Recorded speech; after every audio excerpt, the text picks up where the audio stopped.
Hi అండి, welcome to my channel Sravani spicy kitchen. నేను మీ శ్రావణి. ఇవాళైతే నేను నోటికి మంచిగా కమ్మకమ్మగా రుచిగా పుల్లగా ఉండేటటువంటి ఒక మంచి పులుసు రెసిపీ చూపించబోతున్నానండి. ఇదైతే మాత్రం చాలా అంటే చాలా సింపుల్గా అయిపోతుంది రెసిపీ కూడా, అలానే టేస్ట్ కూడా చాలా బాగుంటుంది. నోరు బాగోలేనప్పుడు ఈ విధంగా ట్రై చేసి చూడండి, చాలా బాగుంటుంది. ఇంతకీ ఇదేంటి అనుకుంటున్నారా? పచ్చి అరటికాయ ఉంటాయి కదండి, దాంతో పులుసు ఎలా చేసుకోవాలో చూపించేస్తానండి. ముందుగా అయితే ఒక బౌల్ తీసుకొని, ఇక్కడ నేను చూపిస్తున్నాను కదా, చింతపండు తీసుకొని వాష్ చేసేసుకొని వేడి నీళ్ళు వేసుకొని నానబెట్టేసుకోవాలి. ఈ విధంగా చేయడం వల్ల గుజ్జు ఎక్కువగా ఉంటుంది, అలానే చాలా మెత్తగా నానుతుంది చింతపండు అనేది. తర్వాత తీసి పక్కన పెట్టేసుకున్నాక ఇక్కడ నేను 3 బనానాలు తీసుకొని బాగా నీట్గా వాష్ చేసేసుకొని ఈ విధంగా చివరలా కట్ చేసేసుకోవాలి. కట్ చేసేసుకున్నాక మొత్తం పైన పీల్ చేసేసుకోవాలి బాగా. ఈ విధంగా పీల్ చేసేసుకున్నాక నేను ఇక్కడ చూపిస్తున్నాను కదా, ఆ విధంగా అయితే స్లైసెస్ కట్ చేసేసుకోవాలి. ఈ విధంగా కట్ చేయడం వల్ల అన్నీ ఈవెన్గా పీసెస్ ఒకే విధంగా ఉంటాయి. చూడండి, ఇక్కడ ఈ విధంగా కట్ చేసుకున్నాక ఒక బౌల్లో వాటర్ తీసుకొని బౌల్లోకి అయితే ట్రాన్స్ఫర్ చేసేసుకోవాలి ఈ ముక్కలన్నింటినీ. తర్వాత అయితే స్టవ్ మీద కడాయి పెట్టేసుకొని ఆయిల్ అయితే వేసేసుకోవాలి. ఆయిల్ అనేది కొద్దిగా వేడెక్కాలి. వేడెక్కేంత వరకు మంటను మీడియం ఫ్లేమ్లో పెట్టుకోవాలి. వేడెక్కాక ఇందులోకి కొద్దిగా ఆవాలు వేసుకోవాలి, అలానే కొద్దిగా జీలకర్ర వేసుకొని చిటపట్లాడాక కొద్దిగా కరివేపాకు వేసేసుకొని చిటపట్లాడనివ్వాలి. ఇప్పుడైతే ఆనియన్స్ ఈ విధంగా సన్నగా పొడవుగా కట్ చేసుకొని వేసుకున్నాక మంచిగా కలర్ వచ్చేంత వరకు అయితే ఫ్రై చేసుకోవాలి. ఆనియన్స్ అనేవి ఈ విధంగా కాస్త ఫ్రై అయ్యాక ఇందులోకి పచ్చిమిర్చి కూడా సన్నగా కట్ చేసేసుకొని వేసుకోవాలి.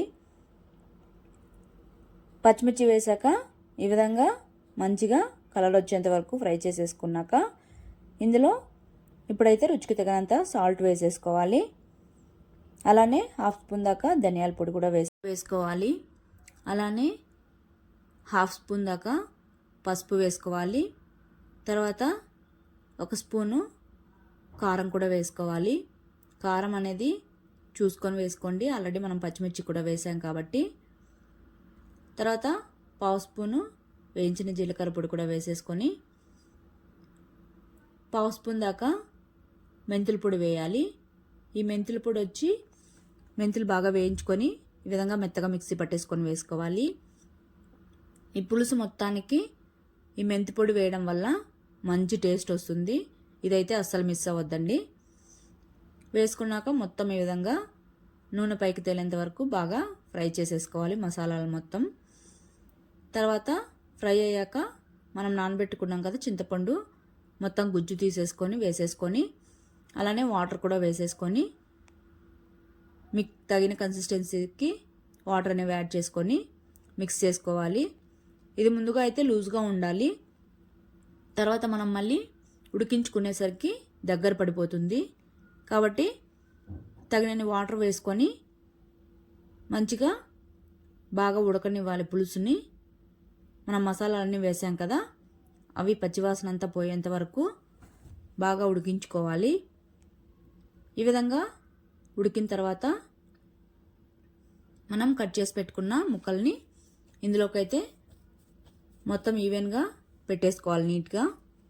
ఈ విధంగా అయితే ఇదైతే మాత్రం చూస్తుంటే చేపల పులుసులా అనిపిస్తుంది కదండి, నిజంగా టేస్ట్ మాత్రం భలేగా ఉంటుంది. ఇదైతే అసలు మిస్ అవ్వకుండా ఒకసారి ట్రై చేయండి, చాలా బాగుంటుంది. ఈ ముక్కలన్నీ వేసేసుకున్నాక మూత పెట్టుకొని ఒక 3 నిమిషాలు కుక్ చేసుకుంటే సరిపోతుంది. ముక్కలు అనేవి త్వరగానే కుక్ అయిపోతాయి కాబట్టి ఈ విధంగా మొత్తం కుక్ అయిపోయేంత వరకు మంటలు మీడియం ఫ్లేమ్లో పెట్టుకొని కుక్ చేసుకుంటే సరిపోతుంది. తర్వాత కొద్దిగా కొత్తిమీర వేసేసుకొని ఒకసారి గరిటెతో నీట్గా మిక్స్ చేసేసుకొని స్టవ్ ఆపేసి సర్వ్ చేసేసుకోవడమే. వేడి వేడి అన్నంలోకి కానీ రాగి సంగటిలోకైనా చాలా బాగుంటుంది. చూడండి, ఒక 3 నిమిషాలు కుక్ చేసుకుంటే సరిపోతుంది అన్నాను కదా. ముక్కలు కూడా చాలా సాఫ్ట్గా కుక్ అయిపోయాయి. ఇక్కడ నేను చూపిస్తున్నాను కదా. టేస్ట్ కూడా భలేగా ఉంటుందండి. ఎప్పుడు ఫ్రైయే ట్రై చేస్తుంటారు కదా బనానా అంటే, లేదు అంటే వేపుడు, లేదు అంటే చిప్స్ కానీ ట్రై చేస్తుంటారు కదా. ఈ విధంగా ట్రై చేయండి. చాలా అంటే చాలా బాగుంటుంది. అస్సలు వదలరు, అంత టేస్టీగా ఉంటుంది. పిల్లలు కూడా ఖచ్చితంగా అయితే ఇష్టంగా తినేస్తారు. ఒక రైస్లోకనే కాదు, చపాతీలో కూడా చాలా బాగుంటుంది. ముక్కలైతే ఒట్టివే తినేసేయచ్చు, అంత బాగుంటుంది. తప్పకుండా ట్రై చేసి మీకు ఎలా వచ్చిందో కామెంట్ చేయండి. Okay, bye. Thank you for watching.